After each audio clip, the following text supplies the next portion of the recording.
Je vous avais dit quoi il y a quelques jours? Quand le buzz se sera calmé, il va essayer de revenir avec un truc encore plus fou.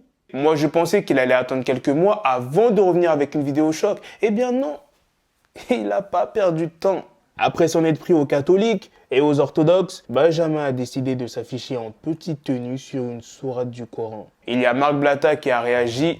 Je vous laisse avec sa réaction. Bon, la famille, j'espère que vous allez bien. Je vais réagir à la polémique de ce petit jeune qui s'amuse à danser dans des lieux de culte, peu importe que ce soit église ou autre.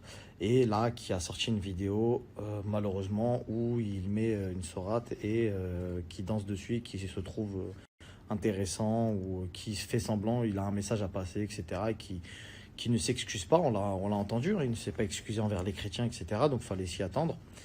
Le fera-t-il sur d'autres religions? Ça reste encore une grosse parenthèse, un gros point d'interrogation, ce que je ne souhaite absolument pas. Mais vu son discours et vu là où il va, je pense que ça ne serait tardé. En tout cas, c'est ce qu'on verra.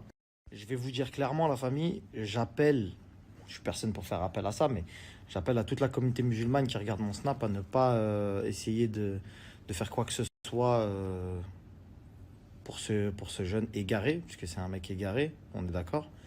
On ne sait pas comment il terminera sa vie. En tout cas, je l'espère qu'il la terminera bien mieux que ce qu'il est en train de faire, qu'il prendra conscience de ce qu'il a fait et qu'il s'en excusera et que ça restera un gros regret de sa vie. Malheureusement, il y a des gens qui n'ont pas le recul nécessaire pour pouvoir le prendre avec intelligence, en sachant que de toutes les façons, il faut savoir que dans certains pays, il y a des gens qui s'amusent à brûler des livres saints. D'accord, on en a vu des vidéos avec des dingueries, etc. Et on ne peut pas arrêter la bêtise humaine. Ça ne changera pas. Ça a déjà été le cas auparavant et aujourd'hui, on n'est que dans juste, on a les réseaux sociaux, donc du coup, ça va plus, du moins, ça a été vu par beaucoup plus de gens, mais c'est pas, ça date pas d'aujourd'hui, ce genre de blasphème. Parce que le problème, c'est que ce petit, pour moi, je le vois instrumentalisé. Je sais pas si vous vous souvenez, j'avais fait une story sur lui il y a quelques temps et je vous ai dit que bizarrement, il y a des choses qu'il ne fera pas. Moi, je pense qu'il ne fera pas et pour l'instant, il ne les a pas faites. Aujourd'hui, notre religion a été ciblée par des moqueries, par ce genre de comportement, etc. C'est pas la première fois. On a connu aussi ça avec Charlie Hebdo et compagnie, journal satirique qui s'amusait à faire des caricatures du prophète dans des trucs vraiment pas marrants. Maintenant, le truc, c'est que tout simplement, il peut être instrumentalisé pour que les gens pointent du doigt l'islam en disant regardez, on n'a pas le droit de critiquer cette religion, puisque demain, je vous dis la vérité, hein, il se fait attraper, il se fait frapper, il succombe à ses blessures, il meurt. Malheureusement, les gens vont dire quoi? Voilà, on n'a pas le droit de critiquer l'islam sous peine de mourir en France. Et là, du coup, ça va leur donner des arguments pour vraiment, là, pour le coup, fermer toutes les mosquées de France, faire des dingueries, etc. Donc faites attention à votre comportement, faites attention à l'image que vous véhiculez.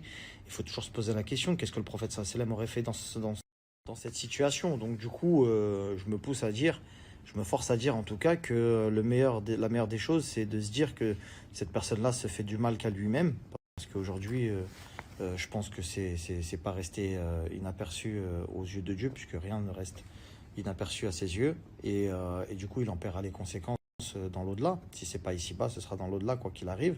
Et la vraie question un peu plus profonde qu'il faut se poser, c'est de se dire, est-ce que ça mérite que du sang soit versé ou que quelqu'un se fasse taper ou que, parce que j'en ai vu plein des commentaires, hein, des dingueries, hein, j'ai entendu des choses, hein, j'ai vu que son adresse avait fuité aussi sur Twitter, etc. C'est vraiment pas la peine d'en arriver là.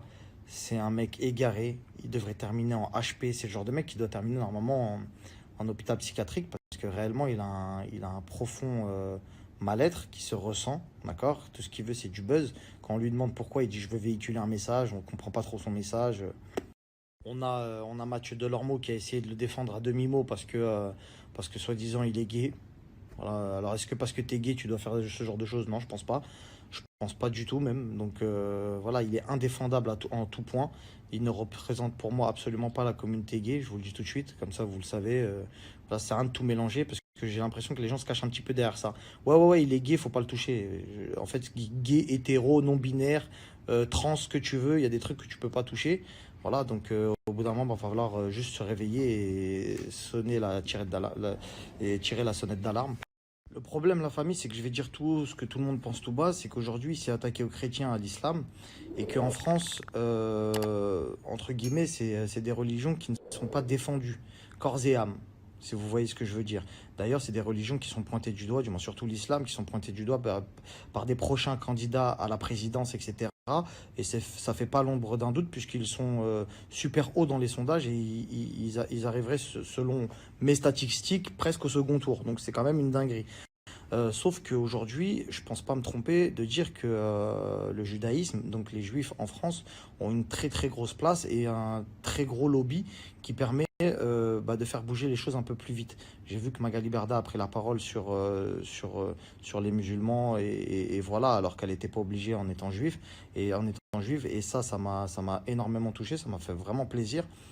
J'ai pris également la parole lorsqu'il y avait des problèmes, des polémiques, etc. Parce que pour moi, tous les cultes ne doivent pas être bafoués ou critiqués ou ce genre de choses. Mais étant donné que Cyril Hanouna, de confession juive, a mis ce petit à l'antenne et lui a donné une tribune conséquente, puisque c'est un des talk-shows, je pense que c'est même le talk-show numéro 1 de France, la suite de son programme, c'est normalement si il respecte ce qu'il dit, c'est normalement de faire la même chose dans une synagogue. Connaissant un petit peu la religion juive, vu que j'ai beaucoup d'amis juifs, je sais que c'est une religion qui se veut très stricte et on ne joue pas avec la religion, comme toutes les religions d'ailleurs, mais chez eux particulièrement.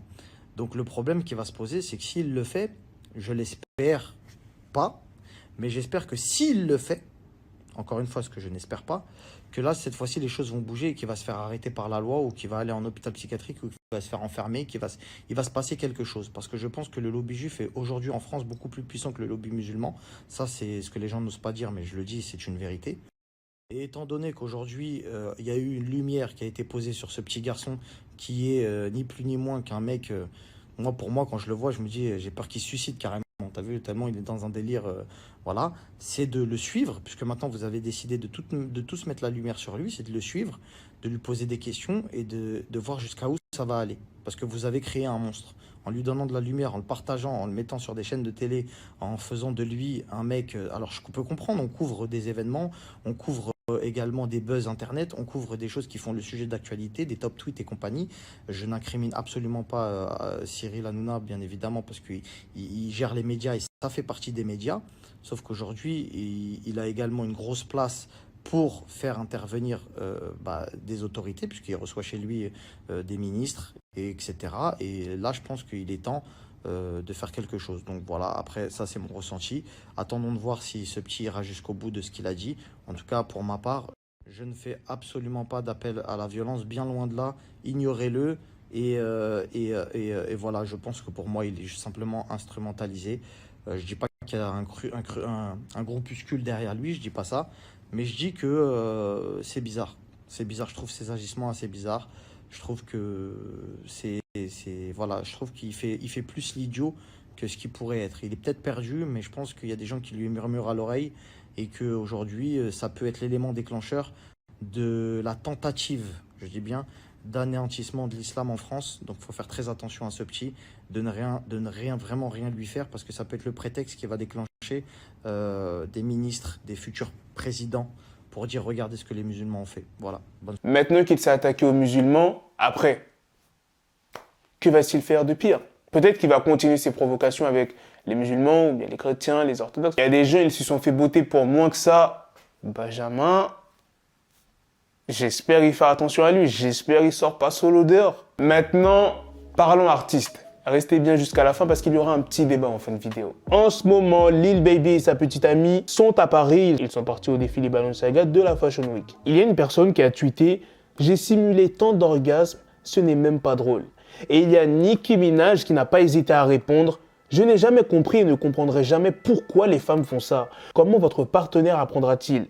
Comment te faire sentir bien si tu n'es pas honnête avec lui? Une garce comme moi avait l'habitude d'accorder un délai de grâce. Après ça, tu te fais insulter à chaque fois. Ils s'en sortent vraiment rapidement. » Ensuite, il y a un fan qui a demandé à Nicki « Et s'ils jouissent trop vite ?» Et Nicki a dit en gros que c'était mort, à part si la personne peut donner 2 rounds après. Maintenant, je vous pose la question, qu'est-ce que vous en pensez des femmes qui simulent des faux orgasmes? Pareil pour les femmes. Qu'est-ce que vous en pensez des hommes qui simulent des faux orgasmes? Parce que oui, il y en a. Donc, mon sourire ne veut rien dire, commence pas à penser des trucs de ouf. Moi, je suis tout à fait d'accord avec Nicki. Vous n'êtes pas d'accord? Ce genre de choses, tu dois en parler avec ton ou ta partenaire. Si tu ne dis rien, tu sais déjà ce qui va se passer. Tu vas vouloir envie d'aller voir ailleurs. Homme comme femme. Il y a des petites techniques, mais qui ne sont pas pour toutes les femmes parce que toutes les femmes ne sont pas pareilles. Par exemple, les points sensibles. Il y a des femmes, elles sont sensibles au cou, au niveau de la poitrine, en bas, les caresses. Ça dépend des femmes. Mais il y a des grosses techniques qui marchent avec toutes les femmes. Je ne suis pas un sexologue, je ne vais pas vous dire toutes les grosses techniques, je peux vous en dire qu'une seule. Cette technique, elle est très importante, les gars, faut la mettre en pratique, même si tu n'as pas de partenaire. Ça veut dire même si tu es célib depuis la naissance, là, comme moi, tu peux commencer la pratique. Non, c'est pas la masturbation, c'est le cardio. Les gars, le cardio, c'est trop important. Imagine, tu es en missionnaire, et tes bras tremblent comme si tu avais des iPhone 13 Pro Max dans tes deux bras. Non, frère, c'est pas comme ça. Si tu avais fait du cardio comme il faut, tes bras n'auraient pas tremblé. Il y a pas mal d'exercices pour ça. Il y a le gainage. Enfin bref, il y a plein d'exercices. Quand je dis cardio, c'est pas obligatoirement la salle de sport. Le foot, basket, tennis, faites du sport, bordel.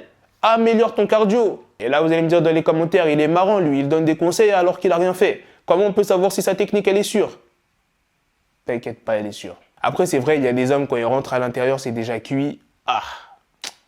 Ça, c'est une question d'entraînement. Tu peux pas devenir bon dès la première fois. Dans tous les domaines, c'est comme ça. Que ça soit dans le sexe, que ça soit dans le sport. Par exemple, tu vas à la salle de sport. Développer couché, tu vas pas mettre 100 kilos. Tu vas commencer petit à petit, 10, 20, 30, 50. Tu vois ce que je veux dire? Tu vas monter petit à petit. C'est pareil, Thanos, là, avec les pierres d'affinité, il les a tous eu d'un coup? Non.